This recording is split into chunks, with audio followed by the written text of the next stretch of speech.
इस दुनिया में ऐसे लोग भी हैं जिनको अल्लाह ताला की ज़ात ने इसमें आज़म की ताकत अता कर दी। जानते हो कि अगर इंसान को इसमें आज़म की ताकत अता हो जाए तो इंसान कितना ताकतवर हो जाता है। एक आम इंसान जिस चीज़ के बारे में सोच भी नहीं ना सकता, इंसान इतना पावरफुल हो जाता है। इंसान तसव्वुर नहीं कर सकता कि अल्लाह ताला की ज़ात उस शख्स को कितनी ताकत अता कर रही है जिस शख्स के पास इसमें आज़म मौजूद होगा।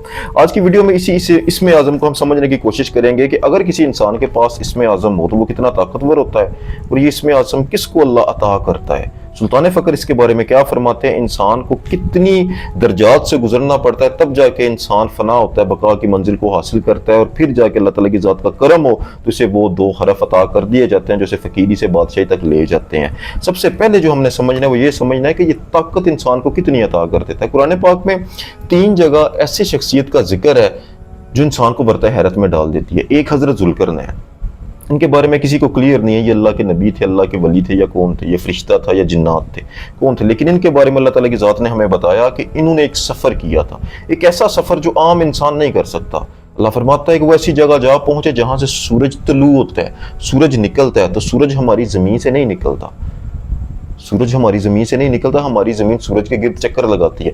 फिर वो ऐसी जगह पर जा पहुंचे जहां पर सूरज गुरूब होता है, काले कीचड़ में, काले रंग का कीचड़ है, वहां पे जाके सूरज फना हो रहा है, सूरज गुरूब हो रहा है। तो ये सफ़र उन्होंने किया था और ये दोनों सफ़र ज़मीन के सफ़र नहीं है बल्कि उन्होंने टाइम ट्रैवल किया, हला का सफ़र किया। अल्लाह ताला की ज़ात बेहतर जानती है, ठीक है। हज़ारों साल पहले उनके पास ऐसी ताकत कहाँ से आ गई थी, बड़ी एक पूरी सरारियत है इस चीज़ के अंदर कि हज़रत ज़ुल्करनैन के पास कौन सी पावर थी। और ये वही है जिन्होंने याजूज माजूज का रास्ता भी रोका था। यानी जब वो ऐसे मुकाम पर पहुंचे थे जहां पर एक कौम थी जिनको याजूज माजूज तंग किया करते थे, वो बुलंदी से नीचे उतरा करते थे, उनकी फसलें खा जाते, उनके बच्चे खा जाते।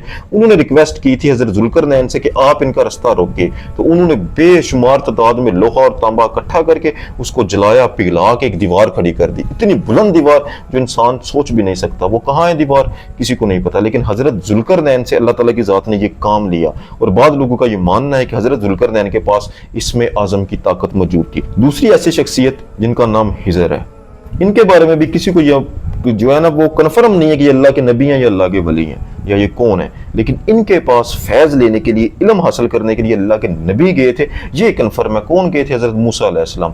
हज़रत मूसा अलैहिस्सलाम और हज़रत हिजर अलैहिस्सलाम का मुकम्मल तफसीली वाक़या कुरान पाक में मौजूद है। हज़रत मूसा अलैहिस्सलाम जानते हो जब जाके हज़रत हिजर अलैहिस्सलाम के पास पहुंचे, उन्होंने जाकर बोला था कि ऐ हिजर मुझे वो इल्म अता कर, मुझे वो इल्म सिखा जो तुझे अल्लाह ताला की ज़ात ने सिखाया। तो आगे से हज़रत हिजर ने क्या बोला था? ऐ मूसा तू मेरे साथ सब्र नहीं रख पाएगा। एक अल्लाह के इतने लाडले नबी हैं हजरत मूसा, उनको हजरत हिजर अलैहिस्सलाम कह रहे हैं कि तू मेरे साथ सब्र नहीं रख पाएगा। तो कौन सा इल्म था उनके पास जो सीखने के लिए हजरत मूसा अलैहिस्सलाम हजरत हिजर के पास गए। और हजरत हिजर अलैहिस्सलाम के बारे में भी कुरान पाक इस बात की शहादत देते हैं, उन्होंने टाइम ट्रैवल किया था। टाइम ट्रैवल उन्होंने कैसे किया था? टाइम ट्रैवल उन्होंने ऐसे किया था कि एक कश्ती में उन्होंने सुराख कर दिया। हजरत मूसा ने पूछा कि तूने इस कश्ती में क्यों सुराख किया? उन्होंने बताया कि कल एक बादशाह निकलेगा अपने महल से, वो कश्तियां पकड़ेगा जंग के लिए, तो मैंने इस मस्कीन बंदे की कश्ती में सुराख कर दिया ताकि ये दागदार हो जाए और बादशाह जो है इसकी कश्ती को अपने कब्जे में ना ले और इसकी रोजी रोटी चलती रहे। मतलब कि कल की बात उन्होंने, कल में जाके उन्होंने ट्रैवल करके ये देखा, देख के उन्होंने वापस आके ये अमल किया और उसकी कश्ती को बचा लिया। तो ये वाला इल्म हजरत हिजर अलैहिस्सलाम के पास मौजूद था। तीसरा एक ऐसा बंदा है जिसके बारे में उलमा और बाद अल्लाह के फ़कीर हमें उसका नाम बताते हैं, अदरवाइज किसी को कुछ पता नहीं है। हज़रत सुलेमान अलैहिस्सलाम के दौर में तख्ते बिल्कीस को लाने वाला वो शख्स जिसकी तारीफ कुरान में अल्लाह ने की है कि उसके पास किताब का इल्म मौजूद है। एक सेकंड, हज़रत सुलेमान अलैहिस्सलाम थे, उन्होंने बोला था कि मुझे जल्दी चाहिए तख्त। तो एक अफरीत नामी बड़ा ताकतवर जिन जो है ना वो सामने निकल के आया, आगे बोलता है कि ए मूसा सुलेमान अलैहिस्सलाम आपकी ये मजलिस खत्म होने से पहले मैं वो तख्त यहाँ पे ले आऊंगा। लेकिन हजरत मूसा ने बोला नहीं, मुझे बहुत जल्दी चाहिए। तो एक शख्स सामने आया था, अल्लाह फरमाता है किताब का इल्म था, पलक झपकने से पहले, यार पलक झपकी नहीं थी, इतना बड़ा तख्ते बल्कि उन्होंने सरकार के कदमों में लाके खड़ा कर दिया। तो इनके बारे में भी यही बात मशहूर है कि अल्लाह ताला की ज़ात ने ऐसा इल्म अता किया हुआ था जो हर बंदे के पास नहीं होता। और इनके पास अल्लाह के नबी काम लेने के लिए गए। सुलेमान अलैहिस्सलाम ने इनसे काम लिया, हिजर अलैहिस्सलाम से हजरत मूसा ने काम लिया। तो इनके अंदर बहुत अल्लाह ताला की ज़ात के ये लोग होते हैं जिनको अल्लाह ताला की ज़ात ये वाला इल्म अता करती है। तो सुल्तान फ़क्र इनके बारे में क्या फोड़ते हैं? सुल्तान फ़क्र फरमाते हैं ना कर खोज खाज खिजर दी तेरे अंदर आब है आती हूँ, अगर तुझे अमर होना है تو تجھے اپنی ذات کے اندر سے وہ چیز ملے گی. یہ آب حیات, یہ اسم اعظم تجھے کہیں باہر سے نہیں ملنا, تجھے اپنی ذات کا غوطہ لگانا ہوگا. اس کے اندر 5 بہت بڑی نشانیاں اس تصوف کے سفر میں. سب سے پہلے نفس کی مجبوری, بھوک اور بیداری. دیکھو سب سے پہلے کسی بھی سفر میں تصوف کے جو ہے انسان کا واسطہ اس نفس امارہ سے پڑتا ہے. نفس امارہ انسان کو مجبور کرتا ہے, گناہ کی جانب راغب کرتا ہے. اس کو شکست دینے کے لیے انسان کا واسطہ بھوک سے پڑتا ہے, افلاس سے پڑتا ہے, اور بیداری آٹومیٹیکلی انسان میں جو ہے نا پیوست ہو جاتی ہے. ظاہر ہے جب انسان کھائے گا کم, بالکل 2 لقمے کھائے گا. آپ نے اکثر سنا ہوگا نا ایسے فقیر اس دنیا میں آئے جنہوں نے 40 روز تک ایک دانے سے سروائیو کیا, 2 دانے سے سروائیو کیا, ایک لقمے سے سروائیو کیا. ان لوگوں نے اپنے تن کی تباہی اتاری ہوئی ہے. ایسے لوگ ہمیشہ بیدار رہتے ہیں, نیند ان کی بالکل کم ہو جاتی ہے. تو نفس کی مجبوری, بھوک اور بیداری سے جو لوگ کرتے ہیں وہ اس رستے پہ ہوتے ہیں. نمبر 2, ان پہ ہمیشہ ذکر کا 4تھا درجہ جاری رہتا ہے. ذکر کا پہلا درجہ کیا ہوتا ہے؟ انسان زبان سے کرتا ہے, پھر انسان قلب سے کرتا ہے, پھر اسی قلب میں ذکر قرار پا جاتا ہے, پھر انسان ذکر روح میں اتر جاتا ہے. ذکر روح کے بعد ایک ایسی کنڈیشن ہوتی ہے جس وقت انسان کا ذکر بالکل خاموش ہو جاتا ہے.